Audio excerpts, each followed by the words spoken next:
तो भाई Drew McIntyre और कोडी रोड्स की स्टोरी लाइन में अब एक नया ट्विस्ट आ गया है, क्योंकि कल जो सैटरडे नाइट मेन इवेंट में इनका मैच होने वाला है, अगर उस मैच में कोडी रोड्स ड्रू मैकिंटायर के ऊपर अटैक कर देते हैं तो ड्रू मैकिंटायर के हाथ में चैंपियनशिप आ जाएगी। तो बस अब ड्रू मैकिंटायर को थोड़ी अच्छी खासी प्लानिंग करनी है। तो हेलो गाइस, मैं Gagan and welcome to my YouTube channel wrestling slammer. और आज हम बात करने वाले हैं सैटरडे नाइट मेन इवेंट से पहले हुई फ्राइडे नाइट स्मैकडाउन के बारे में। तो वीडियो को लास्ट तक देखना और लाइक और सब्सक्राइब जरूर कर देना।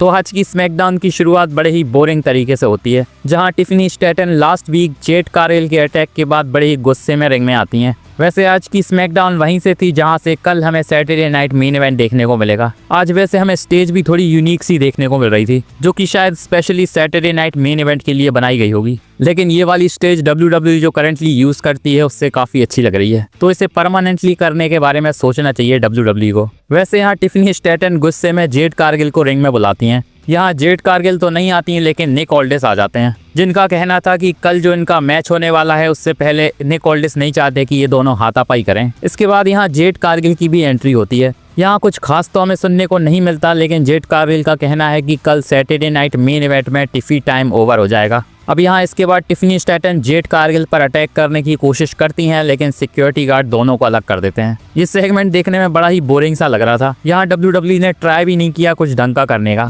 नेक्स्ट हमें बैक स्टेज से सोलो सिक्वा और MCMG का इंटरेक्शन दिखाया जाता है। यहाँ MCMG सोलो सिक्वा से पंगा ले रहे थे, जहाँ उनका कहना था कि उन्होंने डेब्यू के साथ ही टामा टोंगा और टोंगा लोहा से टैग टीम टाइटल्स ले लिए थे। ये सेगमेंट इसीलिए दिखाया जाता है क्योंकि आज MCMG और MFT का मैच होने वाला है। इसके बाद नेक्स्ट हमें इलिया ड्रैगनॉफ का ओपन चैलेंज देखने को मिलता है। लास्ट वीक हमने इलिया ड्रैगनॉफ को फ्रेक्सियोम के साथ देखा था, जहां नेथन फ्रीजर ने उन्हें चैलेंज करा था। तो यही मैच हमें आज देखने को मिलता है, लेकिन फ्रेक्सियोम की एंट्री के साथ ही तमासो चैंपा की यहाँ एंट्री हो जाती है, जो कि बड़े गुस्से में लग रहे थे और उनका कहना था कि उन्हें चाहिए पहले यूनाइटेड स्टेट्स चैंपियनशिप के लिए मौका, क्योंकि नेथन फ्रीजर डिजर्व नहीं करते। यहाँ इलिया ड्रैगनॉफ कहते हैं कि भाई पहले जो आया है मौका उसे मिलेगा, और यहाँ टमासो चैंपा को वो जैकैस कह के भगा देते हैं। इसके बाद नेथन फ्रीजर और इलिया ड्रैगनॉफ का मैच होता है, और ये मैच हमें बहुत ज़्यादा अच्छा देखने को मिलता है। बहुत सारे हमें अच्छे अच्छे मूव्स भी यहाँ देखने को मिलते हैं, जहाँ एक टाइम पर तो शायद नेथन फ्रीजर की गर्दन ही टूटने वाली थी जब टॉप रोप से इलिया ड्रैगनॉफ उन्हें फेंकते हैं। अब यहाँ बहुत ऑब्वियस था कि अभी अभी इलिया ड्रैगनॉफ ने चैंपियनशिप जीती है, तो वो हारने तो वाले थे नहीं। तो यहाँ एच बॉम्ब के साथ इलिया ड्रैगनॉफ अपनी चैंपियनशिप को रिटेन कर लेते हैं। लेकिन मैच के बाद यहाँ टमासो चैंपा फिर से आते हैं, जो कि नेथन फ्रीजर पर अटैक करते हैं, जिसे एक्सोम रोकने की कोशिश कर रहे थे। अब यहाँ जॉनी गार्गानो भी आते हैं और इनके बीच में हमें एक ब्रॉल टाइप सिचुएशन देखने को मिलती है,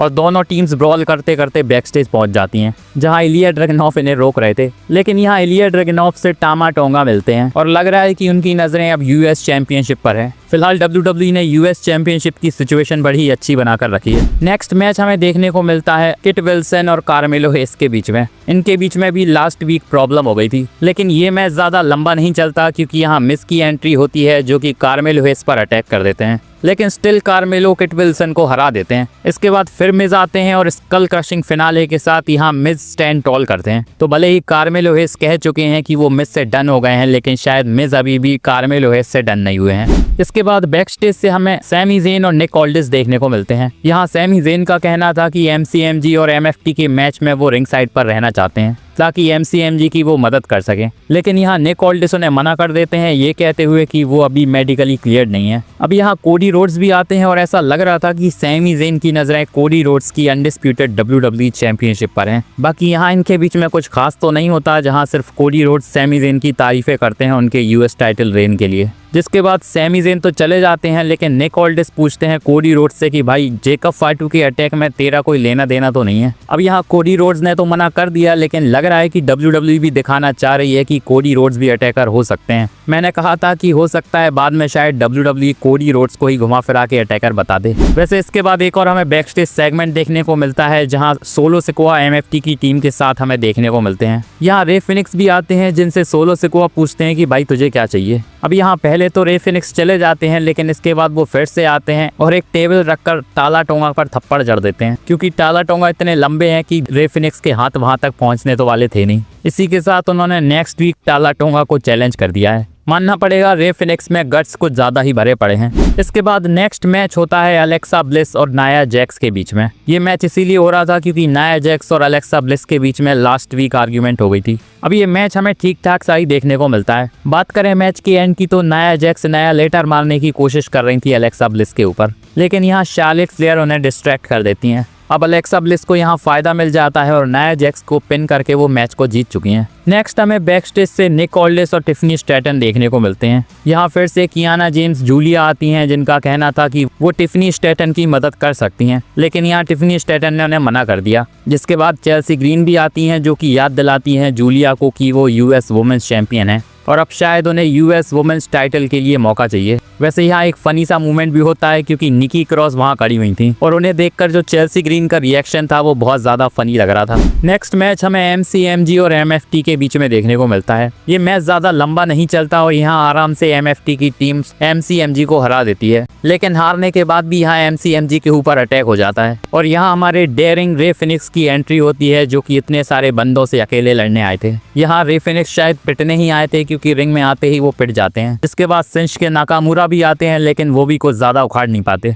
तो भाई अभी तो एमएफटी की टीम बहुत ज्यादा डोमिनेट कर रही है। वैसे इसके बाद हमें नेक्स्ट देखने को मिलती है कॉन्ट्रैक्ट साइनिंग कोडी रोड्स और ड्रू मैकिंटायर के बीच में, जहां पहले तो कोडी रोड्स की एंट्री होती है, जो कि सॉल्ट लेक सिटी को वेलकम करते हैं, जहां से आज हमें स्मैकडाउन देखने को मिल रही है। इसके बाद ड्रू मैकिंटायर भी आते हैं और कॉन्ट्रैक्ट को साइन करने का प्रोसेस शुरू हो जाता है, जहां निक ऑल्डिस कहते हैं कि भाई कॉन्ट्रैक्ट साइन करो, लेकिन ड्रू मैकिंटायर कॉन्ट्रैक्ट को साइन करने से मना कर देते हैं। यहाँ ड्रू मैकिंटायर को लग रहा है कि कॉन्ट्रैक्ट कोडी रोड्स को फेवर कर रहा है, क्योंकि कोडी रोड्स अगर खुद को डिस्क्वालीफाई कर लेता है तो चैंपियनशिप फिर से उसके पास पहुंच जाएगी। तो भाई बेचारे ड्रू मैकिंटायर यहाँ डरे हुए हैं कि कोडी रोड्स फिर से वही हरकत ना कर दें जो कि कुछ टाइम पहले उन्होंने स्मैकडाउन में करी थी। यहाँ निक ऑल्डिस उन्हें एक्सप्लेन भी करते हैं, लेकिन ड्रू मैकिंटायर मानने को तैयार नहीं थे। यहाँ ड्रू मैकिंटायर चाहते थे कि इस मैच को नो डिस्क्वालिफिकेशन बना दिया जाए, जहाँ अगर कोई डिस्क्वालिफिकेशन करने की कोशिश करे तो भी टाइटल चेंज हो जाए, जो कि इनडायरेक्टली ड्रू मैकिंटायर के फायदे में चला जाता। यहाँ निक ऑल्डिस डायरेक्टली ड्रू मैकिंटायर को मना कर देते हैं और उनका कहना था कि या तो भाई तू कॉन्ट्रैक्ट साइन कर या फिर मैं ये अपॉर्चुनिटी किसी और को दे दूंगा। अब यहाँ लग रहा था कि ड्रू मैकिंटायर रिंग से जाने वाले हैं, क्योंकि उनकी बात तो मानी जा नहीं रही थी। अब यहाँ कोडी रोड्स इसके बाद माइक लेते हैं और ड्रू मैकिंटायर के ऑफर को एक्सेप्ट कर लेते हैं, जिसका मतलब है कि कोडी रोड्स अगर खुद को डिस्क्वालीफाई कर लेते हैं या फिर वो किसी तरह से डिस्क्वालीफाई हो जाते हैं तो भी टाइटल ड्रू मैकिंटायर के हाथ में चला जाएगा। निक ऑल्डिस यहाँ रोकने की कोशिश कर रहे थे कोडी रोड्स को, लेकिन कोडी रोड्स ने कॉन्ट्रैक्ट साइन कर दिया। अभी कॉन्ट्रैक्ट के साइन हो जाने के बाद भी ड्रू मैकिंटायर को शांति नहीं मिली थी, क्योंकि इसके बाद भी वो कोडी रोड्स को चिढ़ाते हैं। अब यहाँ आर्ग्यूमेंट इतनी बढ़ जाती है कि ड्रू मैकिंटायर कोडी रोड्स की डॉटर को भी लेकर आ जाते हैं, जहां उनका कहना था कि अभी तुझे तेरी डॉटर के साथ घर पर होना चाहिए था। वैसे यहाँ ड्रू मैकिंटायर डब्ल्यूडब्ल्यू के ऊपर भी शॉट फायर करते हैं। यहाँ उनका कहना था कि तू भी उसी तरह से घर पे बैठ जाएगा जैसे एक दिन मैं बैठ गया था और जैसे बहुत सारे लोगों को डब्ल्यूडब्ल्यू निकाल चुकी है। अब यहाँ कोडी रोड्स को बहुत ज्यादा गुस्सा आ चुका था, जिसके बाद वो चैंपियनशिप से ड्रू मैकिंटायर के ऊपर अटैक करते हैं। लेकिन यहाँ ड्रू मैकिंटायर को ज्यादा कुछ हुआ नहीं था, क्योंकि इसके बाद वो उठकर सीधा क्लेमोर किक लगाते हैं कोडी रोड्स को और वो साइनिंग टेबल जो रिंग में रखी हुई थी उस पर भी कोडी रोड्स को पटका जाता है। तो भाई यहाँ ड्रू मैकिंटायर ने क्लियर मैसेज दे दिया है कि कल उनके हाथों में डब्ल्यूडब्ल्यू की अनडिस्प्यूटेड चैंपियनशिप आने वाली है। वैसे आज ड्रू मैकिंटायर को डब्ल्यूडब्ल्यू ने अपर हैंड दे दिया है, तो कहीं इसका मतलब ये तो नहीं है कि सैटरडे नाइट मेन इवेंट में वो हारने वाले हैं, क्योंकि ऐसा हर बार होता है कि अपर हैंड उसी बंदे को मिलता है एंड में जो कि हारने वाला होता है। पर ये जो स्टिपुलेशन वाली चीज़ हुई है वो बहुत ज़्यादा इंटरेस्टिंग लग रही है। सोचो अगर ड्रू मैकिंटायर कोडी रोड्स को भड़काकर अपने ऊपर अगर अटैक करवा लेंगे तो चैंपियनशिप उनके हाथ में आ जाएगी। तो देखते हैं कल की सैटरडे नाइट मेन इवेंट में डब्ल्यूडब्ल्यू का वर्ल्ड हैवीवेट चैंपियन कौन बनने वाला है। आज की स्मैकडाउन बहुत ज़्यादा बोरिंग लग रही थी, क्योंकि डब्ल्यूडब्ल्यू के पास ज़्यादा कुछ करने को था नहीं। वैसे रिसेंटली एक सेथ रॉलिंस के बारे में भी अपडेट आई है, जहां उन्होंने खुद ही बताया है कि वो 6 महीने के लिए गोल हो चुके हैं। अभी रिसेंटली वो एक इवेंट पर आए थे जहां उन्होंने बताया है कि अब 6 महीने तक तो वो डब्ल्यूडब्ल्यू में नहीं आने वाले, और अब इसका मतलब ये है कि वो रेसलमेनिया को भी मिस करने वाले हैं। अभी वैसे सेथ रॉलिंस जैसी हरकतें पहले कर चुके हैं, हो सकता है रेसलमेनिया से पहले भी वो आ जाएं, लेकिन अगर यहाँ वो रियल अपडेट दे रहे हैं तो सिचुएशन कुछ ज़्यादा ही सीरियस हो चुकी है और रेसलमेनिया 42 में सेथ रॉलिंस तो हमें देखने को नहीं मिलने वाले। वैसे सैटरडे नाइट मेन इवेंट के लिए अभी तक 4 मैचेस ही अनाउंस हुए हैं और शायद 4 ही मैचेस के साथ WWE वहां जा रही है। लग रहा था कि शायद आज की स्मैकडाउन में WWE एक आध मैच और अनाउंस करेगी, पर शायद अब हमें 4 ही मैचेस देखने को मिलेंगे। वैसे कल सैटरडे नाइट मेन इवेंट में हमें बहुत कुछ देखने को मिल सकता है, जिसके बारे में मैंने प्रेडिक्शन वीडियो में बताया था। तो जिसने अभी तक वो वीडियो नहीं देखी है, मैंने लिंक पिन कमेंट में डाला है, जाकर देख लेना। बाकी मेरी ये वीडियो अच्छी लगी हो तो इसे लाइक और चैनल को सब्सक्राइब जरूर कर देना और बेल आइकन को भी दबा देना ताकि मेरी वीडियो की अपडेट आप तक पहुंचती रहे। मिलते हैं नेक्स्ट वीडियो में, धन्यवाद।